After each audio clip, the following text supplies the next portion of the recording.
Kena kebayang nggak sih, apa sebetulnya yang dipelajari calon-calon ahli pajak di zaman sekarang? Zaman serba digital. Ini udah bukan lagi soal tumpukan buku peraturan yang tebal-tebal.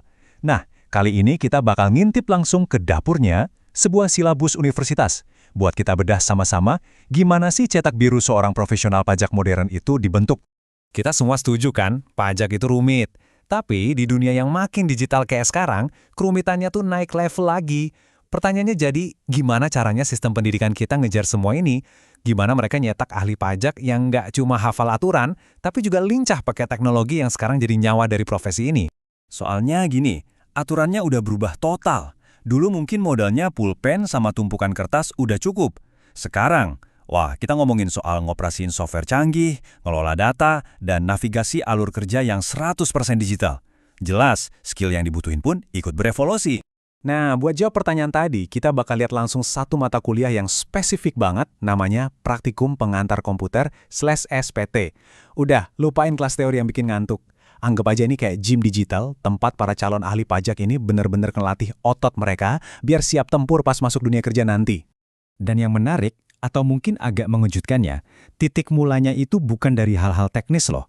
Filosofi di baliknya ternyata jauh lebih dalam. Sebelum nyetak seorang yang jago software, mata kuliah ini punya tujuan buat ngebentuk seorang profesional yang utuh, yang dibangun dari fondasi karakternya dulu. Di dunia akademik ada istilah kerennya nih, CPL atau Capaian Pembelajaran Lulusan. Tapi kita sederhanain aja ya, anggap aja ini semacam daftar kekuatan super yang wajib dipunya sama setiap lulusan.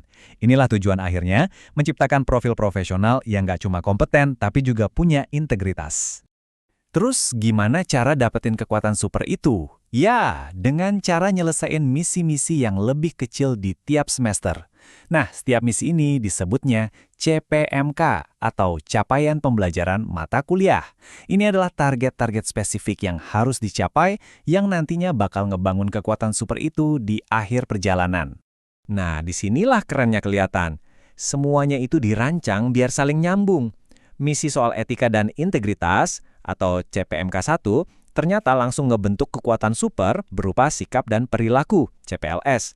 Sementara itu, misi buat jago ngopresin software, CPMK4, itu ngebangun kekuatan super keterampilan praktis, atau CPLK1. Jadi nggak ada yang kebetulan, semuanya terhubung dengan rapi. Coba deh perhatiin lagi, sebelum mahasiswa-mahasiswi ini nyentuh keyboard atau ngitung pajak Rp1 pun, hal pertama yang harus mereka kuasai adalah etika dan integritas. Pesan yang mau disampaikan tuh jelas banget. Fondasi seorang ahli pajak modern itu bukan jago ngoprek software, tapi karakter yang kuat. Oke, setelah fondasi karakternya kuat, baru deh kita masuk ke arena digitalnya. Yuk, kita bedah satu persatu alat tempur utama yang bakal mereka kuasai. Ini semua perangkat lunak resmi dari Direktorat Jenderal Pajak. Yang pertama dan paling utama ada ESPT. Anggap aja ini kayak pisau lipat Swissnya para praktisi pajak.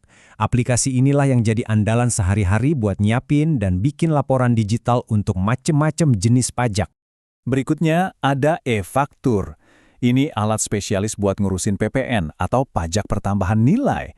Mengingat hampir semua transaksi bisnis di Indonesia ini kena PPN, nguasain cara ngelola faktur pajak digital ini tuh, wah, wajib hukumnya. Dan sebagai langkah pamungkasnya, ada e-filing. Jadi, setelah semua laporan beres dibuat pakai aplikasi tadi, portal inilah yang jadi kantor pos digitalnya. Lewat sini, semua laporan dikirim secara aman dan resmi ke kantor pajak. Beres deh. Tapi, ini bagian yang paling keren menurut saya. Mata kuliah ini nggak cuma ngajarin sistem yang ada sekarang. Mahasiswanya juga dikenalin sama Cortex, sistem administrasi pajak masa depan. Artinya apa? Mereka nggak cuma disiapin buat kerja hari ini, tapi juga dipersenjatai buat ngadepin perubahan di masa depan. Keren banget. Jadi gimana? Semua teori dan alat canggih ini dirangkai dalam satu semester. Yuk kita lihat peta perjalanannya selama 16 minggu. Dari titik awal sampai ke tantangan puncaknya. Perjalanannya tuh dimulai dari fondasi etika. Terus, mereka langsung pemanasan dengan laporan-laporan pajak bulanan yang rutin. Setelah terbiasa, levelnya naik. Mereka dihadapkan sama laporan tahunan yang jauh lebih rumit. Dan sebagai puncaknya, semua ilmu itu diuji dalam satu simulasi kasus terintegrasi. Dan inilah siklus kerja yang bakal mereka ulang terus-terusan, sampai mendarah daging. Cuma 4 langkah tapi krusial banget. Pertama, hitung pajaknya. Kedua, masukin datanya ke aplikasi.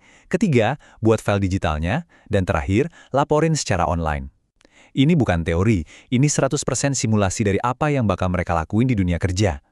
Setiap cerita keren pasti punya klimaks kan? Nah, di mata kuliah ini juga sama. Klimaksnya adalah momen di mana semua keterampilan yang tadinya dipelajari terpisah-pisah, sekarang harus disatukan. Ini dia tantangan terakhirnya. Bayangin, mereka dikasih satu studi kasus, tapi harus ngurusin berbagai macam laporan bulanan, PPh 21, 23, PPN, sekaligus laporan tahunan yang kompleks untuk orang pribadi dan badan. Ini adalah simulasi total di mana semua potongan puzzle harus nyatu dengan sempurna. Ini ujian sesungguhnya. Dan kalau kita lihat cara penilaiannya, makin kelihatan lagi fokusnya kemana. Coba lihat, hampir 90% nilai itu datang dari praktek langsung, bukan dari ujian hafalan teori. Bobot terbesarnya ada di pengerjaan laporan-laporan ini. Pesannya jelas banget. Di sini, yang dinilai itu adalah kemampuan bisa mengerjakan, bukan cuma tahu teorinya. Jadi, setelah 16 minggu yang super intensif ini, apa sih hasil akhirnya? Apa skill set nyata yang dibawa pulang sama para lulusan ini? Oke, mari kita rangkum.